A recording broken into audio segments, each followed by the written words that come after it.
Novembre 2008. Une crise financière larvée dans celles qui l'ont précédée éclate dans le monde. Partout, les États volent au secours des banques et de tout le système. Il en va, nous dit-on, du sauvetage de nos chères économies. Et si ça recommençait? Si tout ça était en train de recommencer? Ça a l'air pas si compliqué que ça de fabriquer tout cet argent. Un peu d'huile dans les machines, une fabrication au petit millimètre, tout cet argent fabriqué aussi simplement. Mais vous êtes-vous déjà posé un jour la question de savoir comment se crée tout cet argent? Waouh! Bon, d'accord, il ne s'agit là que de la fabrication mécanique de l'argent. Mais voyons comment on en est arrivé là, bien avant que les banques centrales ne battent monnaie, comme on dit aujourd'hui. D'abord, il faut savoir que tout ça vient de loin. C'est une vieille histoire qu'on peut résumer en 4 étapes. Voici la première. Après avoir longtemps pratiqué le troc, les hommes se sont mis à échanger des marchandises contre de l'or. Cet or était confié à des banquiers qui, en contrepartie, émettaient des lettres de change. Tout cela reposait sur la confiance. L'or était bien gardé dans des coffres et l'exact équivalent en papier pouvait alors circuler pour faciliter les échanges. Au départ, il y a donc bien deux monnaies, la monnaie légale or, la monnaie d'usage papier. Le rapport entre les deux est un rapport de 1 pour 1. Avec du papier, on pouvait en toute confiance se procurer d'autres marchandises. Mais poursuivons. Notre marchand venait déposer son or en toute sécurité à la banque et le banquier émettait cette valeur en lettres de change. Puis tout le monde s'est mis à faire ça. Toujours en toute confiance. Le banquier était content d'accumuler autant d'or dans son coffre. Et il a eu une idée géniale. Eh oui, les dépôts des clients augmentaient au fur et à mesure. Il était le seul à savoir combien il y avait dans son coffre. Même si certains venaient récupérer leur or, le trésor grandissait et perdurait sans que personne ne sache. Le banquier s'est donc mis à émettre de l'argent papier en faisant tout simplement signer une reconnaissance de dette à ses emprunteurs.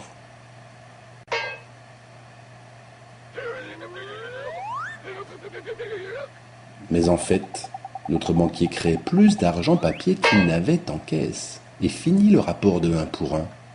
C'est ce qu'on a appelé les réserves fractionnaires.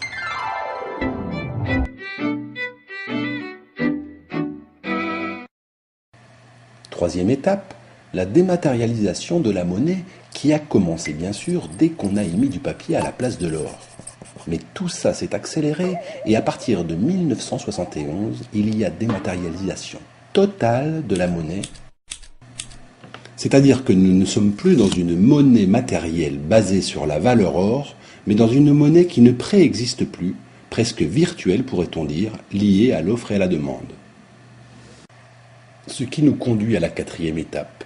Cette monnaie ne préexistant plus, eh bien on l'invente tout simplement au fur et à mesure par le système du crédit. Reprenons notre petite histoire. Voici donc une famille qui souhaite emprunter en toute confiance à sa banque. Le banquier lui accorde ce crédit avec son stylo et lui fait signer tout simplement en échange une reconnaissance de dette. C'est sa créance, il a confiance et la famille s'est engagée à le rembourser. Ensuite, il faut savoir que même si cette famille peut avoir besoin d'argent liquide, et nous y reviendrons plus tard, la somme qui a été créditée par le banquier s'échange pour la plupart de banque à banque.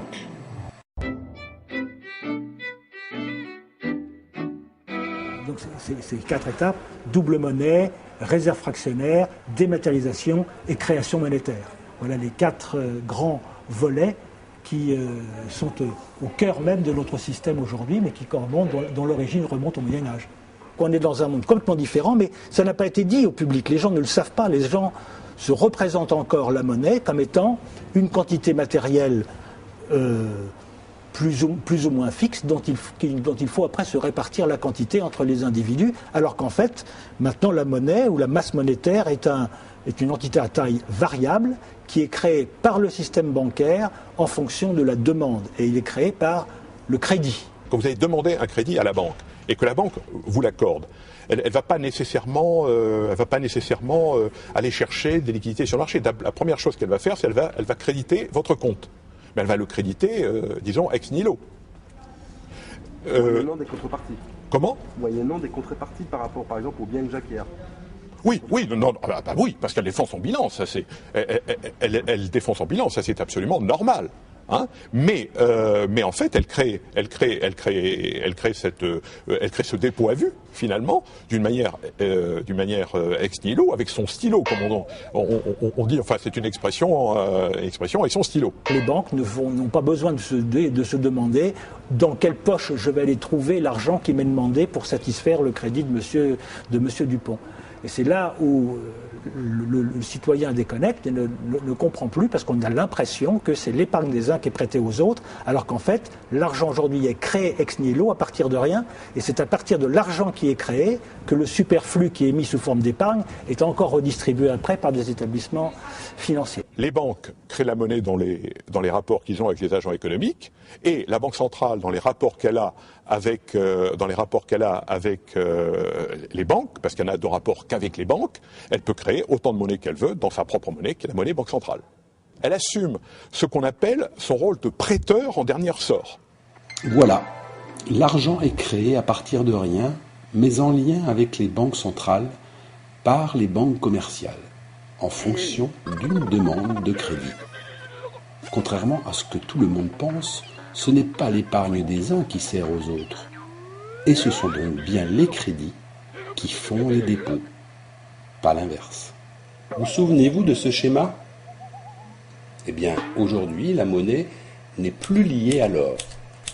On a bien un système de double monnaie avec la monnaie des banques centrales qu'on appelle monnaie centrale et la monnaie secondaire des banques commerciales. La monnaie centrale, ou encore appelée fiduciaire, ce sont les billets et les pièces que vous avez en poche, est fabriquée, émise par les banques centrales, alors que la monnaie secondaire, elle, est créée par les banques commerciales privées. C'est de la monnaie scripturale, puisqu'on l'écrit avec un stylo ou sur un ordinateur. Elle répond, comme on vous l'a dit, tout simplement à la demande de crédit de la part des agents économiques. Pour vous donner une petite idée du rapport entre ces deux monnaies dans la zone euro, il y a 93% de monnaie scripturale pour 7% de monnaie centrale. C'est plus de 10 fois plus. Mais justement, revenons en détail sur le mécanisme du crédit. Expliquons peut-être ce mécanisme de création monétaire par les banques. Il est, somme toute, pas très compliqué, mais un peu ahurissant si on regarde les choses de près. Si vous prenez une banque à l'équilibre de son bilan, son actif est égal à son passif. Bon. Quand vous allez voir votre banquier pour obtenir un prêt immobilier par exemple, la banque vous fait signer des tas de papiers et c'est donc un crédit qu'elle vous accorde. Mettons 100 000 euros. Je prends un chiffre n'importe lequel. Ce chiffre, il apparaît dans le bilan de la banque à son actif. C'est un actif pour la banque. Pour vous, c'est une dette, mais pour la banque, c'est un actif. Donc, on écrit 100 000 à l'actif de la banque. Le banquier va dire, bon, vous me donnez en garantie ce que vous allez acheter, c'est-à-dire cette valeur, cet immeuble, cet appartement qui vaut 100 000 euros, et moi, je vais mettre sur votre compte 100 000 euros que vous pourrez utiliser comme vous l'entendez. C'est votre argent. Donc les 100 000 euros se retrouvent immédiatement sur votre compte, c'est-à-dire à droite dans le bilan, c'est-à-dire au passif du bilan de la banque. Donc de nouveau, on a un bilan équilibré, 100 000 à gauche, 100 000 à droite. On a créé de ce fait-là, par cette dette, 100 000 euros de création monétaire. Parce que ces 100 000 euros, ils vont circuler ensuite. La création monétaire, c'est la monétisation d'un actif. C'est-à-dire qu'à partir de ce moment où il y a eu cet accord entre le banquier et vous, la monnaie a été créée, de la nouvelle monnaie a été créée. Bien sûr, le banquier va vous demander un intérêt pour ce travail épouvantable qu'il a eu. Mais récapitulons un petit peu. Un agent économique non bancaire, ménage, entreprise ou même État, désire un crédit de 100 000 euros. Par exemple, ce ménage a décidé d'aller s'adresser à une banque pour lui parler de son projet.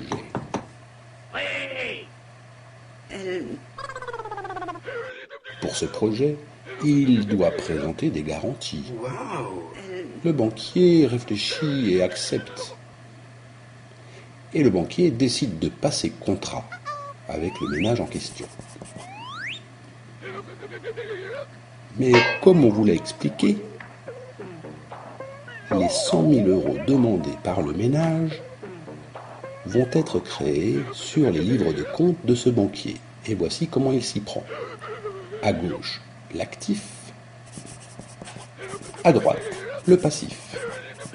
L'actif, c'est sa créance. Son passif, c'est le dépôt à vue, la somme créditée à ce ménage qui s'en va tout content. Du coup, le ménage est crédité des 100 000 euros, mais moyennant intérêt. Et des intérêts substantiels, car le banquier prend d'énormes risques et il doit bien vivre. Pourtant, entre vous et moi, qui prend le vrai risque dans cette affaire? Mais voyons à quelles règles sont soumises ces banquiers.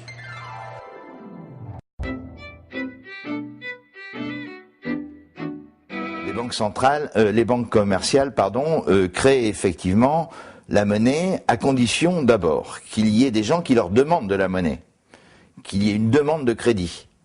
S'il n'y a pas de demande de crédit, il n'y a pas de création de monnaie.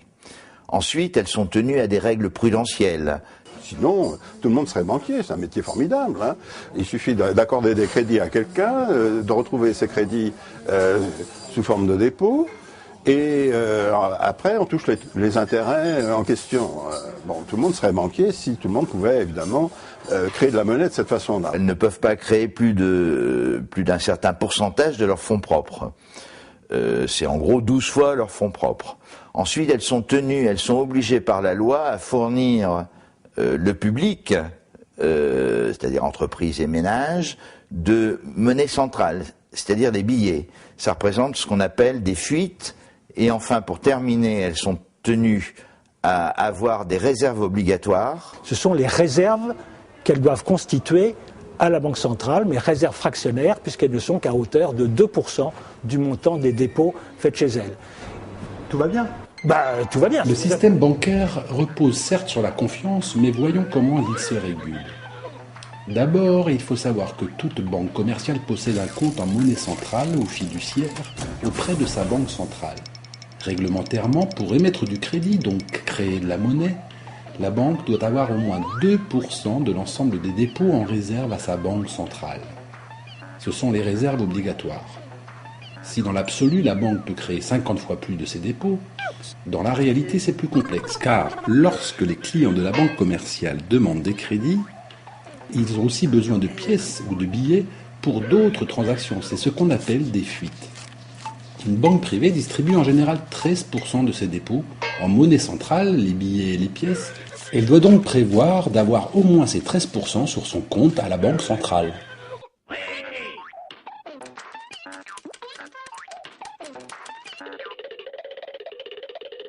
Au final, cette banque est donc en capacité de créer 7 fois plus que ce qu'elle a en dépôt. Ça n'est pas les 50 fois plus tel qu'on vous le disait, mais c'est déjà pas mal et cela donne une certaine aisance, comme on vous l'a dit. Enfin, on évalue aussi la capacité d'une banque à pouvoir respecter ses engagements financiers, c'est-à-dire à faire face aux risques qu'elle a pris. On prend alors en compte ses fonds propres, ce qu'elle possède réellement, c'est-à-dire l'ensemble de ses actifs, moins ses dettes. Et ses fonds propres, donc, doivent être au moins de 8% du total de ses engagements. On parle ici de règles prudentielles qui limitent somme toute le pouvoir financier de la banque, qui n'est autorisé à investir pas plus de 12 fois le montant de ses fonds propres. Mais où en est-on vraiment aujourd'hui ? Le problème, c'est qu'actuellement, la Banque centrale n'a quasiment pas de levier sur la création monétaire, ni sur les taux d'intérêt d'ailleurs. Un petit peu sur le taux d'intérêt, mais pas beaucoup. C'est plus l'offre et la demande qui crée la demande qui crée l'émission de monnaie. S'il y a beaucoup de demandes, il y a beaucoup d'émissions de monnaie. S'il y a trop de demandes, il va y avoir augmentation des taux d'intérêt. La Banque centrale, en fait, est obligée de suivre en courant les banques commerciales. Ce qu'il faut bien comprendre, c'est que le système à réserve, à couverture fractionnaire, ne peut marcher qu'avec des béquilles externes, sinon il explose. Les deux béquilles, c'est la Banque centrale comme prêteur en dernier ressort, c'est ce que nous avons déjà vu, et la deuxième béquille, c'est la garantie sur les dépôts. Parce que s'il n'y a pas de garantie sur les dépôts, à la moindre information négative, les gens vont se précipiter pour retirer leur argent, et la banque explose. On est dans un système de réglementation qui est plus théorique, je dirais, que réellement contraignant, pratique et encadrant pour le système. Et d'ailleurs, si on arrive à une telle crise avec une telle ampleur, c'est qu'effectivement, bien au-delà de ces règles, eh bien, on voit que les banques ont pu avoir la bride sur le cou et ont pu outrepasser et jouer avec ces règles.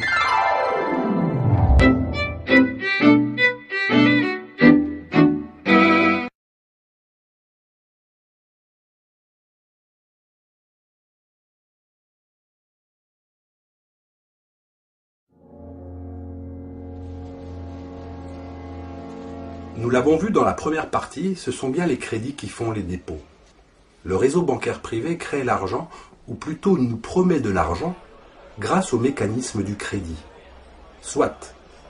Mais pourquoi un tel pouvoir lui a été confié et que devient tout cet argent ?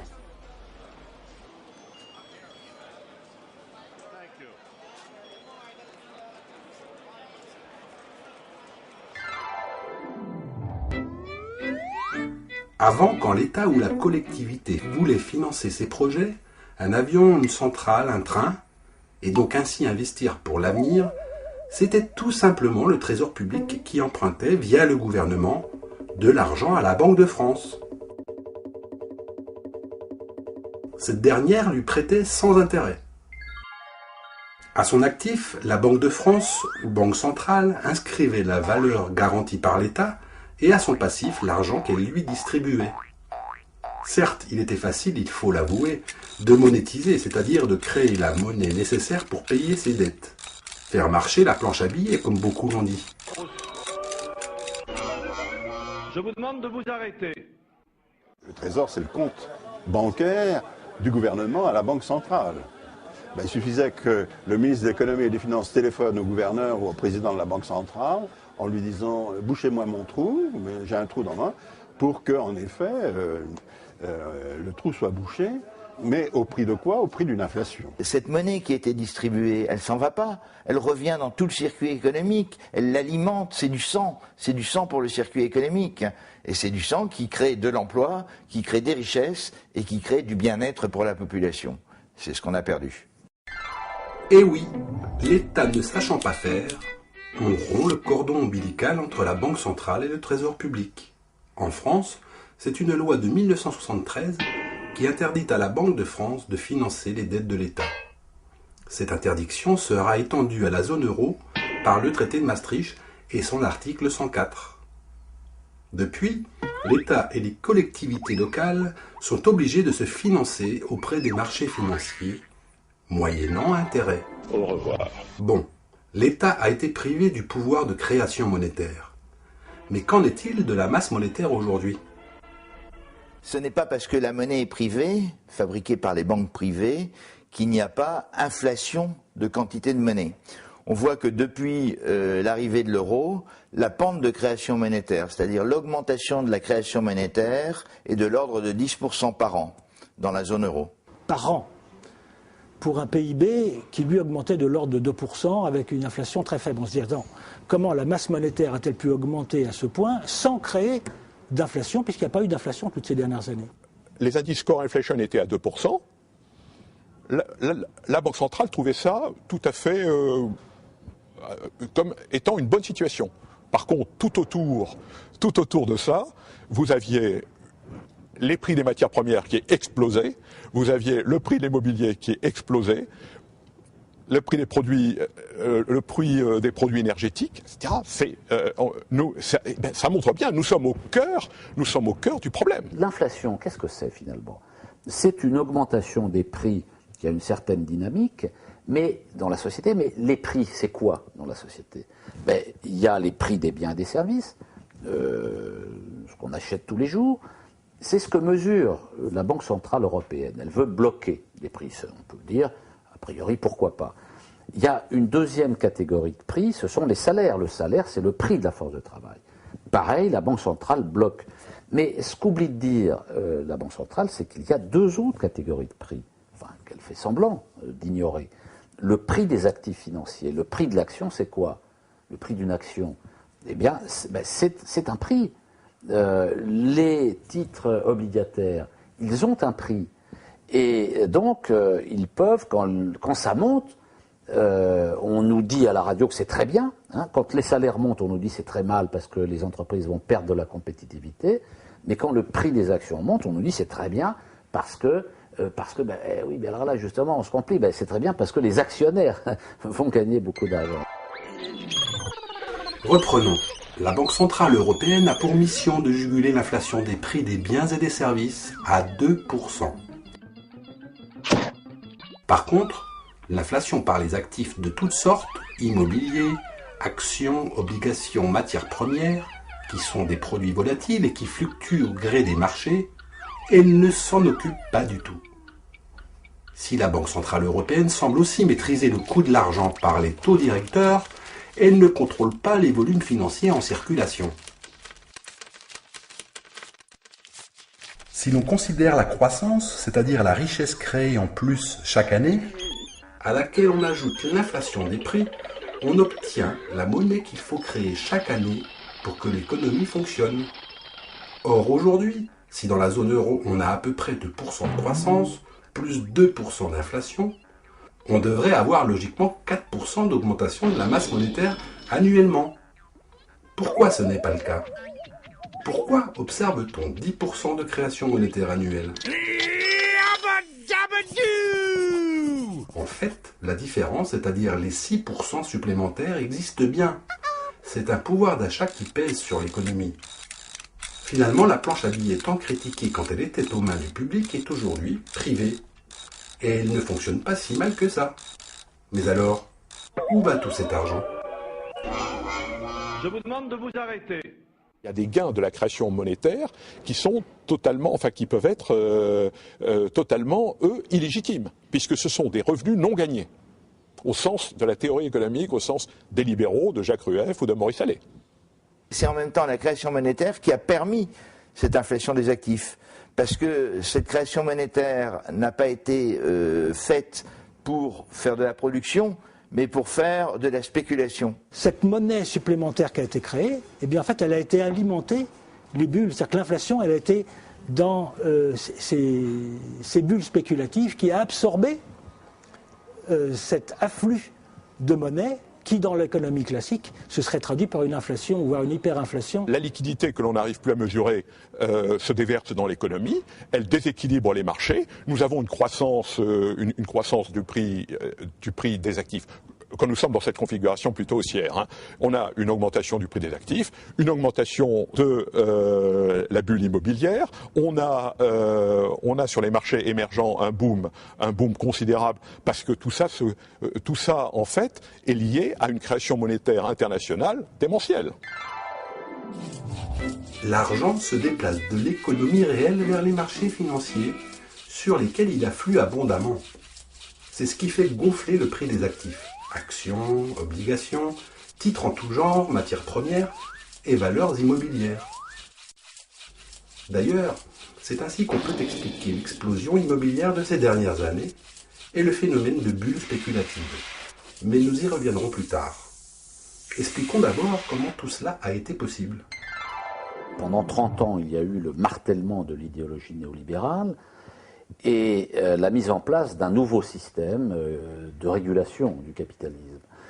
et la mondialisation, c'est-à-dire l'organisation de la mondialisation, la réorganisation du travail à l'échelle planétaire, le libre-échange, la liberté de mouvement des capitaux, bref, toutes les politiques de libéralisation dans tous les domaines. Notre économie financière a connu une double libéralisation, celle des taux de change d'une part et celle des taux d'intérêt d'autre part. Les taux de change au début des années 70, 1971, août 1971, avec la rupture des accords de Bretton Woods, ça c'est un premier choc pour l'économie réelle. Auparavant, un industriel pouvait connaître son taux de change à 2 ans, 3 ans ou 4 ans à l'avance. Mais à partir du moment où on ne connaît plus son taux de change à l'avance, il est impacté par une incertitude forte dans son activité. Donc, à partir de 71, les entreprises sont obligées de se couvrir, de prendre des assurances contre les variations de taux de change. Ensuite, deuxième élément, mais beaucoup plus important, libéralisation des taux d'intérêt. Alors là, c'est plus compliqué à faire, puisque pour avoir des taux d'intérêt qui soient fixés par le marché en fonction d'une offre et d'une demande, il a fallu exiger des États, par des réformes qui sont intervenues à la fin des années 70 et au début des années 80, qu'ils aillent financer leur déficit sur les marchés financiers, soit sous forme de bons du Trésor, soit sous forme d'emprunts d'État. Avec cette double libéralisation de la sphère financière, sur les taux de change et les taux d'intérêt, on voit se mettre en place une immense industrie financière de couverture des risques à partir donc des années 80, et qui va prendre une extension absolument prodigieuse durant toutes les années 90. Car en effet, le corollaire de ces dérégulations, c'est bien le risque dû au marché. Prenons l'exemple d'Airbus, qui emprunte à long terme pour investir et produire ses avions. Ce n'est pas sans risque, car l'entreprise produit en euros tout en vendant en dollars. Pour faire face aux variations des taux de change et des taux d'intérêt, elle se couvre auprès d'un organisme financier, banque, fonds d'investissement, compagnie d'assurance. Pourquoi ? Parce qu'il y a risque de fluctuation des monnaies et donc des prix, une incertitude sur les futurs résultats. C'est donc une assurance qu'Airbus négocie en contrepartie du risque assumé par l'organisme en question.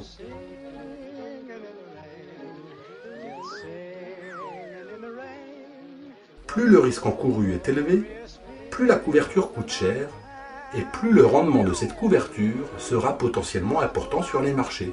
Wow.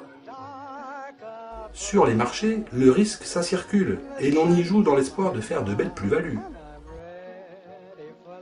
Ce sont les banques qui vont vendre à Airbus des contrats à terme pour permettre à Airbus de connaître son taux de change à 2 ou 3 ans. Bon, évidemment, Airbus va payer ce contrat d'assurance, ces contrats à terme, mais la banque va faire la même chose avec bien d'autres entreprises. Donc elle se retrouve avec des risques. Mais les banques n'aiment pas le risque. Alors qu'est-ce que fait la banque ?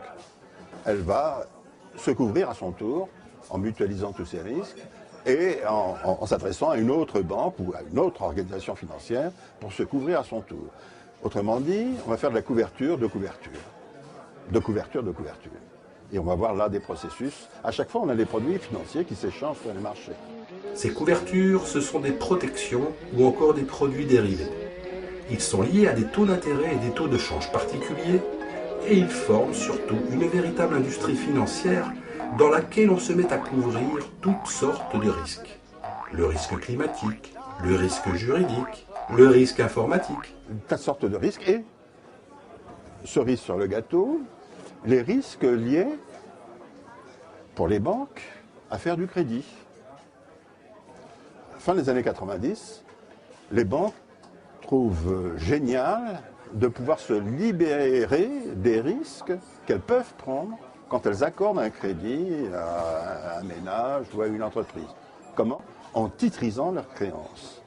La titrisation, c'est un processus qui permet aux banques de se débarrasser du risque lié au crédit qu'elles font. Les banques se sont quand même bien débrouillées pour essayer de minimiser au maximum leurs risques pour vendre du crédit et puis créer de l'argent qui leur rapporte évidemment l'intérêt.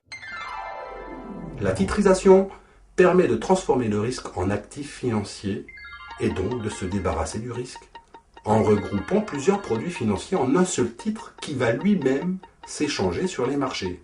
Par exemple, une banque va faire d'un paquet de créances, avec chacune son échéance, son propre risque, pour le vendre en un seul titre et ainsi récupérer des liquidités, rééquilibrer son bilan et donc pouvoir émettre plus de crédit.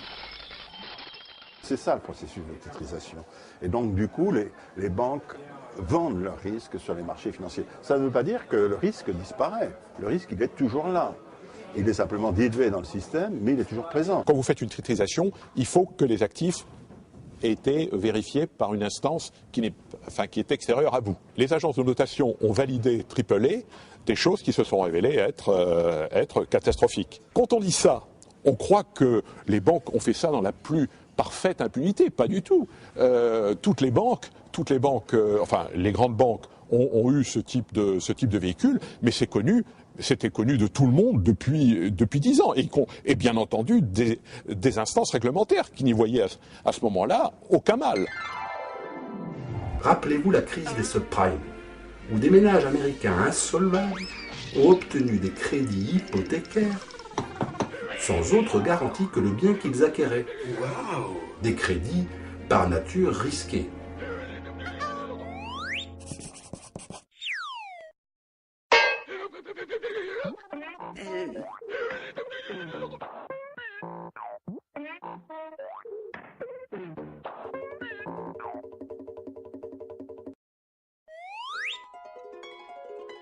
Au final, une fois titrisés, bien notés par des agences de notation, elles-mêmes censées les évaluer, ces produits se sont facilement échangés sur les marchés, procurant d'importants bénéfices. Waouh! Jusqu'à ce que tout s'écroule. Mais poursuivons notre analyse. En s'appuyant sur des modèles mathématiques et statistiques, cette industrie de couverture ou produits dérivés va prendre une importance considérable. L'économie réelle permettant d'amorcer la pompe par le système du crédit, les marchés financiers prenant le relais et s'échangeant tous ces produits dérivés. Mais la machine va s'emballer. Celui qui accepte de prendre le risque dans ce système, par définition, dans les milieux financiers, ça s'appelle un spéculateur. Donc on développe en même temps que cette industrie de couverture prend son essor, on développe en même temps une immense industrie spéculative. La spéculation est la face cachée, en quelque sorte, de la couverture. Celui qui vend une couverture devient spéculateur. Et c'est là que commence l'argent qui tourne sur lui-même, l'argent des bulles spéculatives, où ceux qui ont de l'argent cherchent à gagner plus d'argent. Mais où ça? Parce que le monde de la production n'est plus assez rémunérateur pour ça. Et donc, ça commence à tourner là-dedans, grâce, entre autres, au crédit. Fondamentalement, c'est ce mécanisme-là. Un crédit pas cher et des rendements élevés à côté, sur les actifs qu'on achète. On emprunte pour acheter. C'est ce qu'on appelle l'effet de levier. Et ça, c'est parfaitement autorisé. Et une des causes de la crise, d'ailleurs, c'est ça, pour les hedge funds en particulier. Et ces hedge funds, c'est souvent eux qui acceptent en dernier ressort le risque. Et c'est dans ces institutions particulières qui sont en général logées dans les paradis fiscaux qu'on a les profits les plus faramineux. Là, on n'est pas sur du 15 ou du 20%, on est sur du 100%, 200%, 300% annuel. Pour que les profits augmentent sur les marchés financiers, il faut faire monter le prix des actifs financiers en permanence. C'est-à-dire, il faut des bulles.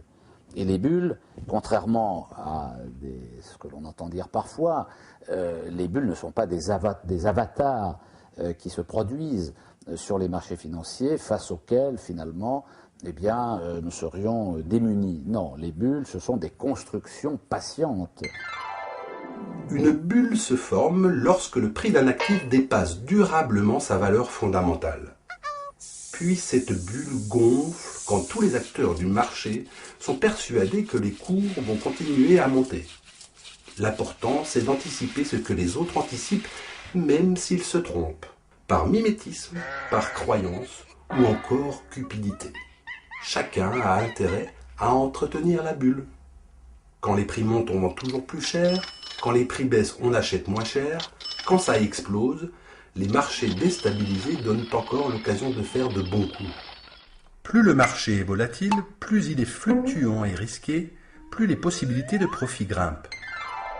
En fait, il y a un très net transfert de la sphère de l'économie réelle, c'est-à-dire la production réelle, vers la sphère de l'économie financière, qui, elle, ne produit rien du tout. Donc l'économie réelle est devenue tout à fait marginale par rapport à l'économie financière et l'économie spéculative, avec aujourd'hui une énorme furoncle qui nous explose à la figure. Et c'est ça la crise d'aujourd'hui, c'est la déconnexion entre l'économie réelle qui n'est plus du tout respectée et qui est devenue complètement marginale par rapport à l'ensemble de l'économie. Selon la Banque des règlements internationaux, en 2007, le volume des transactions financières s'élevait à 700 téradollars, alors que le PIB mondial représentait 60 téradollars. La sphère financière pèse 12 fois plus que l'économie réelle dans les échanges. Deux mondes parallèles se sont constitués, et l'un vit bien aux dépens de l'autre.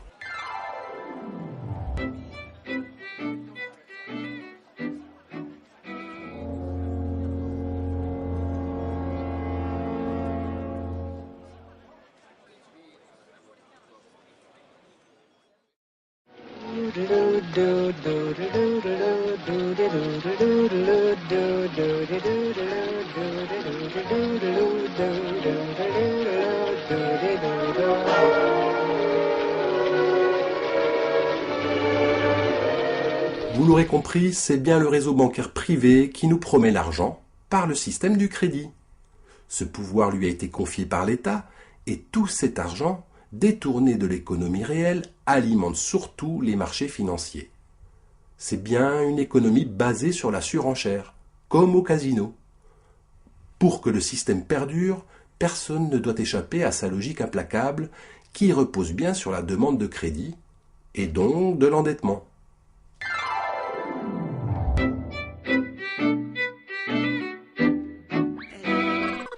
Aujourd'hui, pour un ménage dans notre société de consommation, les revenus du travail ne suffisent pas. Les employeurs n'augmentent pas les salaires et notre petite famille a donc recours à des crédits de toutes sortes pour continuer à consommer et compenser la baisse de son pouvoir d'achat. Résultat, tout le monde est content. Les ménages consomment, les entreprises restent compétitives en limitant la charge salariale, l'État, lui, surveille les indices de consommation, témoins d'une économie dynamique. Et les banques créent ou promettent l'argent, moyennant intérêt. La confiance règne, car le crédit, c'est de l'investissement pour l'avenir et le levier de la croissance.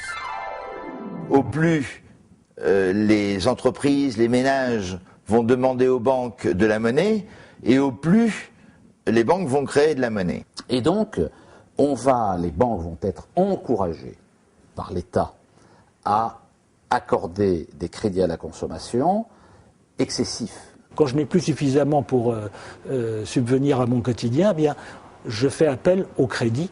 Et donc le monde du crédit s'est considérablement développé, surtout dans les pays anglo-saxons, mais également un peu dans tous les pays du monde. À cause de cette faiblesse de la consommation, les classes dirigeantes ont encouragé une consommation artificielle pour créer artificiellement de la croissance économique à partir de l'endettement volontaire des ménages. C'est une stratégie tout à fait délibérée d'endetter les ménages. D'ailleurs, comme les classes dirigeantes ont endetté les pays pauvres. C'est exactement la même chose. Les agents économiques ont de plus en plus de dettes. Elles doivent donc rembourser de plus en plus. Les ratios entre ce qu'ils doivent rembourser et le revenu tendent à augmenter. Ça veut dire que l'économie se tend de plus en plus. Pour rembourser tous leurs investissements, les agents économiques devraient voir leurs revenus ou profits augmenter. C'est pourtant le contraire qui se passe. Les salaires des ménages sont bloqués, le chômage menace. Les entreprises se font dicter des exigences de rentabilité de 15% par les actionnaires. L'État, sous pression électorale, emprunte plutôt que de lever de l'impôt et boucle ses budgets en déficit. Il n'y a plus assez d'argent gagné. Les profits baissent. L'économie réelle manque de monnaie. Les agents économiques n'ont d'autre choix que de se financer auprès des réseaux bancaires et financiers pour garantir ainsi un peu de croissance. Mais c'est la contradiction du système capitaliste, parce que le système capitaliste fonctionne s'il fait du profit, et pour faire du profit, il faut vendre des services et des produits. Mais si vous mettez les gens dans une situation de diminution de leur pouvoir d'achat, automatiquement, ils vous achètent moins, et donc vos profits baissent. Tout ceci vient, encore une fois, de la sphère financière, de cette pression qui s'exerce par la sphère financière sur le monde de l'entreprise, dont on voit aujourd'hui, de reste, tous les effets, parfois catastrophiques, dans certaines entreprises. C'est un blocage des salaires, c'est l'organisation volontaire du chômage, et c'est également une restriction de la dépense publique, une baisse des dépenses sociales. Il faudrait augmenter d'à peu près de 12% l'ensemble des recettes fiscales, ce qui ferait des pressions insupportables au niveau de la société. Donc on préfère emprunter. Vous avez le surendettement qui s'accroît, et donc les charges de l'endettement augmentent. Et les charges de l'endettement augmentant, vous avez un risque à un moment ou à un autre que des emprunteurs importants fassent défaut, et à ce moment-là, deviennent insolvables, et à ce moment-là, il suffit de du moindre craquement, de la moindre pichenette, je dirais, au sommet, pour que nous partons dans le sens inverse. Et c'est là que l'enclenchement de la crise se développe. Cette crise est la crise de l'austérité, finalement.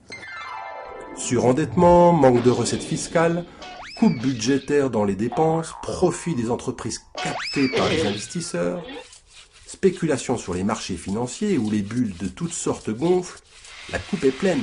C'est l'endettement généralisé et la dette devient écrasante pour tous les agents économiques non bancaires. Beaucoup n'ont pas d'autre solution qu'emprunter à nouveau pour rembourser. Il faut du crédit encore et encore, même pour ceux qui ne peuvent plus payer. Vous vous rappelez de ces ménages américains insolvables et des fameux crédits hypothécaires ou subprimes ? Le crédit à tout prix et le manque de revenus des agents économiques ont conduit les banques à accorder des crédits à des ménages sans condition de ressources, avec pour seule garantie le bien immobilier qu'ils acquéraient. Et c'est là qu'est née la crise. Aux États-Unis, il y a eu toute cette vague de ce qu'on appelle les crédits hypothécaires rechargeables.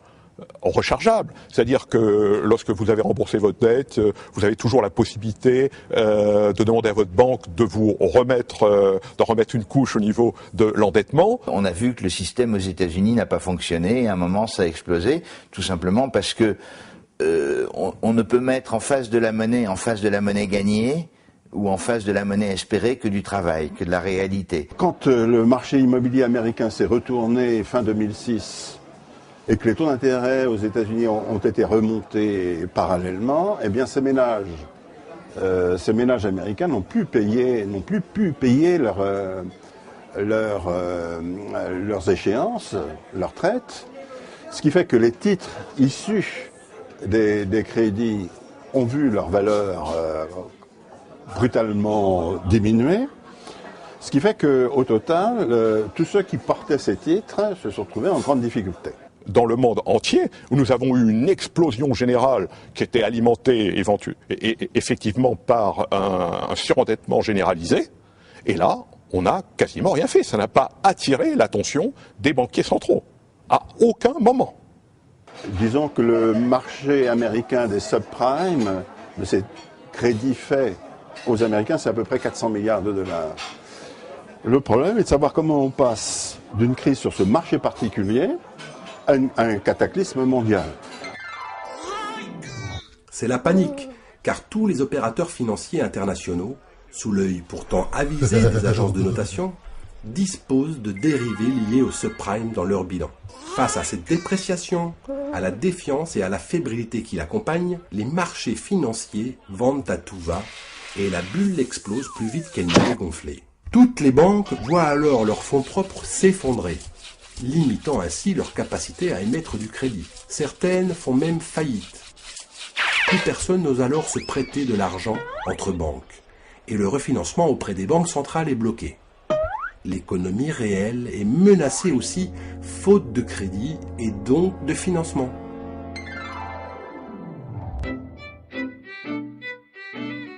Les banques ont vu leurs fonds propres fondre, précisément parce qu'elles avaient acheté ces produits structurés aussi, Et donc, leur activité de crédit s'en est retrouvée immédiatement impactée à partir d'août 2007.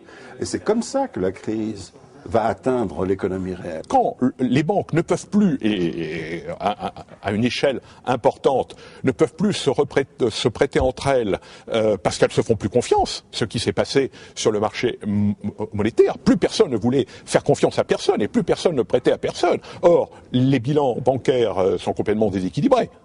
Il faut tous les jours se refinancer. Donc s'il n'y a plus personne pour refinancer, le système s'écroule. D'une manière générale, les banques se sont dit, oh là là, moi j'ai quand même des tas de saloperies dans mes placards, des tas d'actifs pourris. Est-ce que mes concurrents n'ont pas encore plus d'actifs pourris que moi ? Donc quand mes concurrents viennent me voir en disant, pour des problèmes de compensation, j'ai besoin de 500 millions pendant 3 jours, je vais pas prendre de risque parce qu'ils peuvent faire, on sait pas, ils peuvent faire faillite demain. Donc je reverrai jamais mes 500 millions. Donc je ne prête plus.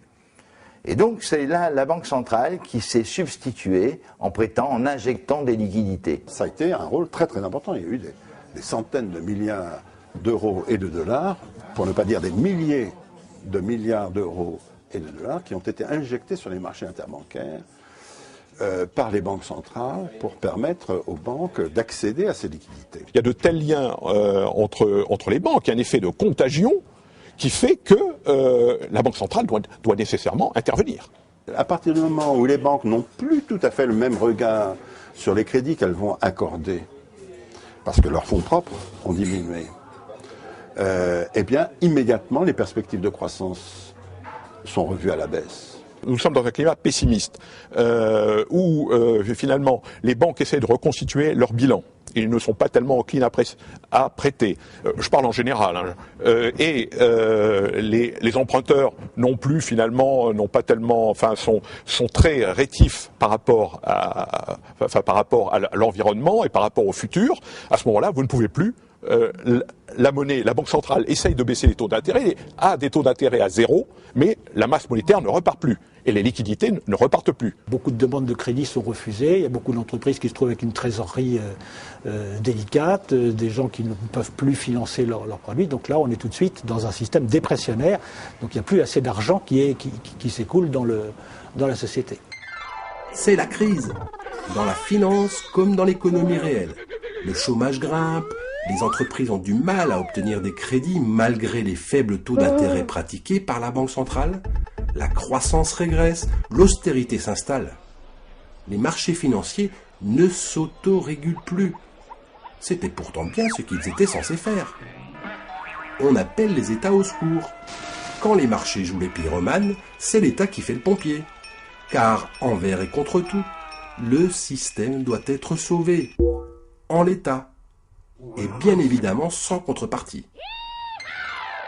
On est aujourd'hui dans un autre schéma, qui est celui d'une intervention massive de l'État pour redresser les profits et pour re-réguler les marchés, parce qu'ils s'aperçoivent bien que l'autorégulation des marchés n'est qu'un mythe. Les banques commerciales disent aux banques centrales, écoutez, si vous ne nous donnez pas la monnaie centrale dont on a besoin, c'est tout le système qui va s'écrouler.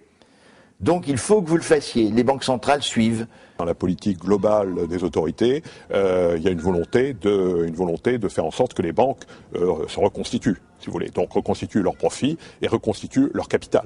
Ça, c'est clair. Pendant des années, vous l'avez souligné, les classes dirigeantes, les grands médias, les gouvernements de gauche et de droite d'ailleurs, ont expliqué qu'il n'y avait plus d'argent, qu'il fallait l'austérité, qu'on ne pouvait plus dépenser pour la sécurité sociale, pour l'école, pour la santé, qu'il fallait serrer les boulons partout, qu'il fallait des politiques d'austérité. Et puis subitement, ce qui était vrai hier ne l'est plus aujourd'hui. Cet argent qui a été remis, qui de toute façon est toujours de l'argent qui est émis, je le rappelle, par ces mêmes banques. Cet argent qui a été remis dans le système bancaire, c'est tout un système qui se mord un peu la queue, à un moment ou à un autre, ou bien ça va être de l'argent de la monnaie qui va regonfler une nouvelle bulle, qui va permettre de nouvelles bulles, que ce soit sur les matières premières, que ce soit sur d'autres produits financiers ou autre chose, ou alors à un moment ou à un autre, il va falloir l'effacer cet argent parce qu'il correspondra à des actifs qui sont tellement plus pourris que ce qu'on pensait que de toute façon, il va falloir l'effacer. Et là, c'est le peuple qui va payer. L'État aiguise les appétits et après avoir donné tout pouvoir au réseau bancaire et financier privé, il a sauvé sans aucune contrepartie un système dont il est la proie facile. Comment? En réinjectant des liquidités dans le bilan des banques, de l'argent issu lui-même du crédit bancaire, qu'il est allé chercher en bon client sur les marchés financiers. Et le tour est joué. L'État encourage ainsi les marchés à prendre encore plus de risques en les dégageant de toute responsabilité financière et en assumant le risque en dernier recours. Ben voyons. Et il s'endette en permettant de juteux intérêts à ceux qui lui prêtent. Contrairement à la création monétaire publique devenue privée, la dette privée devient publique. Cette dette est en fait la différence entre les besoins de financement de l'État chaque année et les recettes fiscales de chaque année. C'est le cumul. L'État n'ayant pas assez de recettes fiscales, on peut dire aussi dépensant trop, emprunte sur les marchés. Quand l'État fait un emprunt, une partie des obligations est achetée par le public, par des gens de tous les jours. Mais l'essentiel est acheté par ce qu'on appelle les investisseurs institutionnels. Et donc, c'est un facteur de plus-value. Nous avons calculé une courbe qui est intéressante. En rouge, ici, vous avez le total de la dette annuellement depuis 1980. On est parti de 80 avec 200 milliards d'euros. En 2008, nous sommes à 1300 milliards d'euros.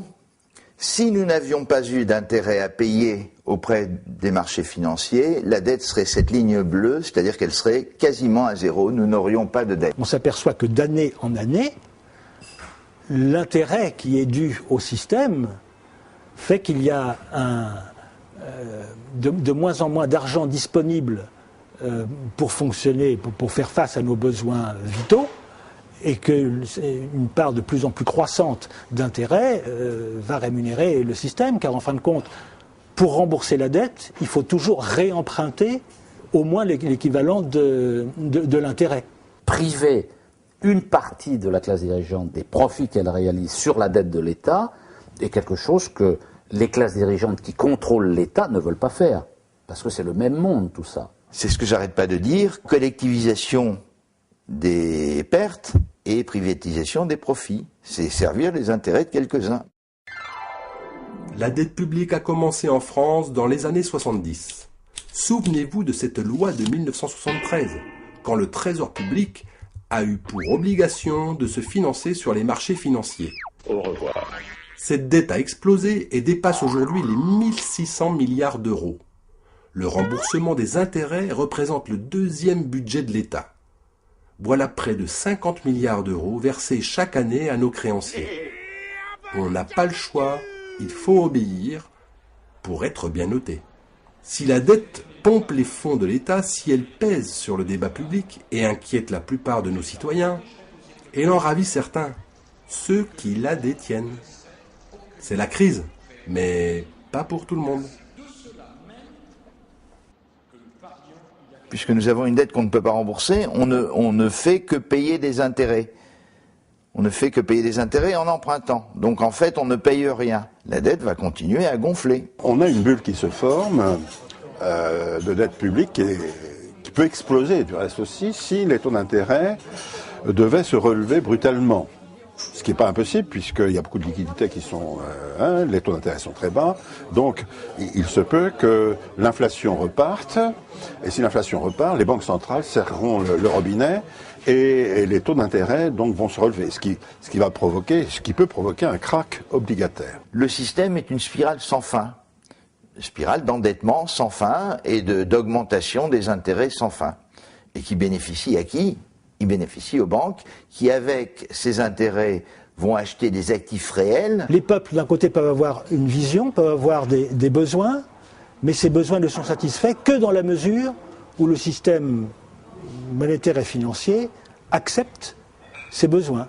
sur des critères d'intérêt particulier. Pourquoi l'État a besoin de se financer auprès du privé, auprès des marchés financiers, auprès des banques, auprès des épargnants, pour équiper le pays, pour équiper la France?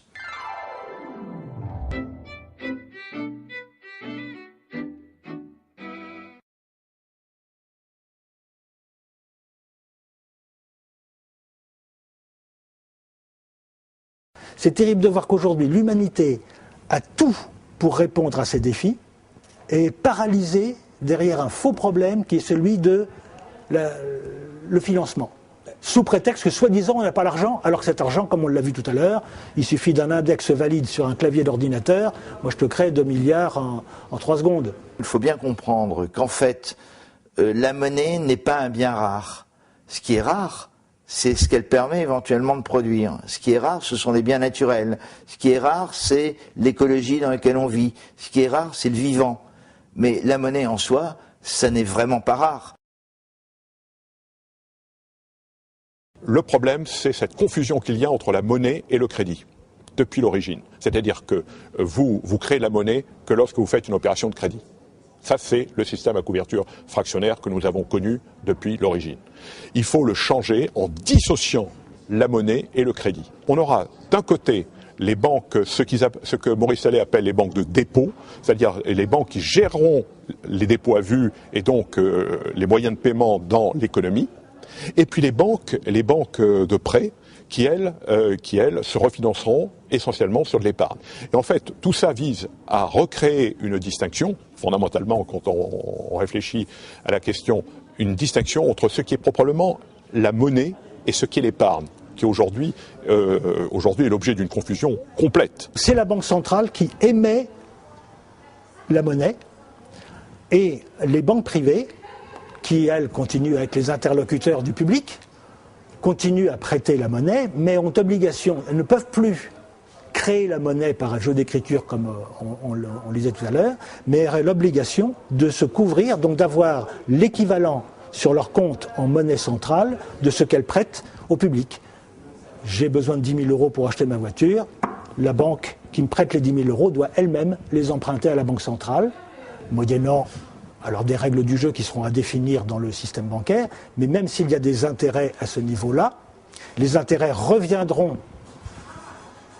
à l'organe public, donc les intérêts seront redistribués après au niveau de la collectivité, et la banque, elle, ne sera rémunérée que sur des honoraires. On peut changer les règles du jeu et avoir d'autres banques centrales, mais il faut tuer le traité de Maastricht, et il faut revenir sur le double mouvement de libéralisation des marchés monétaires et financiers, c'est-à-dire sur la libéralisation des taux de change et la libéralisation des taux d'intérêt. Donc il faut désobéir, c'est-à-dire ne pas tenir compte d'un certain nombre de traités et à terme, si ça continue, il faut en sortir. Si la Banque centrale reprenait l'ensemble de la création monétaire, non seulement elle déciderait l'ensemble de la quantité de monnaie en circulation, mais en plus elle pourrait décider l'ensemble des taux et à la limite de différents taux suivant leur utilisation. En faisant cela, l'État fixe les taux, c'est-à-dire oblige les banques à prêter à un taux particulier. Ce qui fait que le marché du crédit est donc encadré, l'encadrement du crédit, et le marché obligataire qui sert au refinancement, notamment pour un certain nombre d'agents, y compris l'État, mais là il s'agit des agents privés, eh bien, l'État va également fixer des taux d'intérêt. Il faut donc de grands pôles financiers publics composés de banques qui soient nationalisées ou pas nationalisées, mais en tous les cas sur lesquelles l'État directement puisse avoir son mot à dire sur l'orientation. La monnaie doit être nationalisée.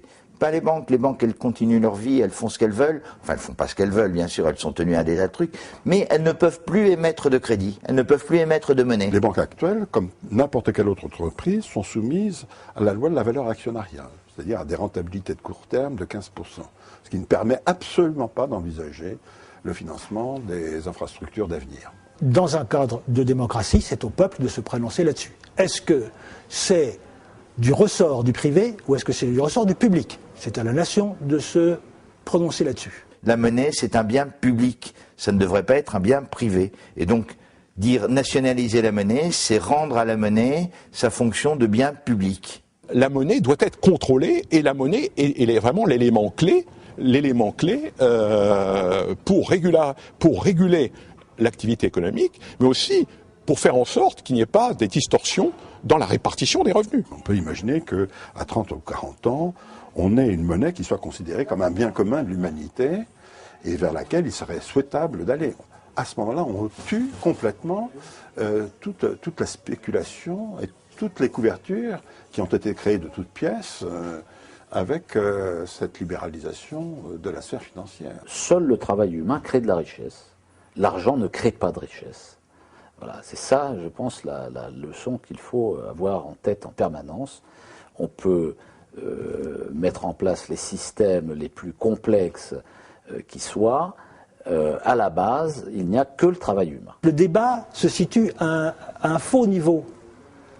On ne le pose pas au niveau du pouvoir de la création monétaire parce que le public et les citoyens pensent que la monnaie est créée par un organisme public qui serait la banque centrale, qui serait elle-même sous gouvernance politique. Donc on se dit, ben non, c'est bien nous qui avons la maîtrise de notre monnaie. Enfin, on ne se pose même pas la question. Donc pourquoi demanderait-on quelque chose dont on pense que c'est déjà là ? Et c'est là où il y a un manque total d'information et qu'il est important que les citoyens que nous sommes prennent conscience que la vraie question, c'est d'abord une question de souveraineté. On ne peut pas être dans une démocratie si un peuple n'a pas la souveraineté, la maîtrise de son émission monétaire.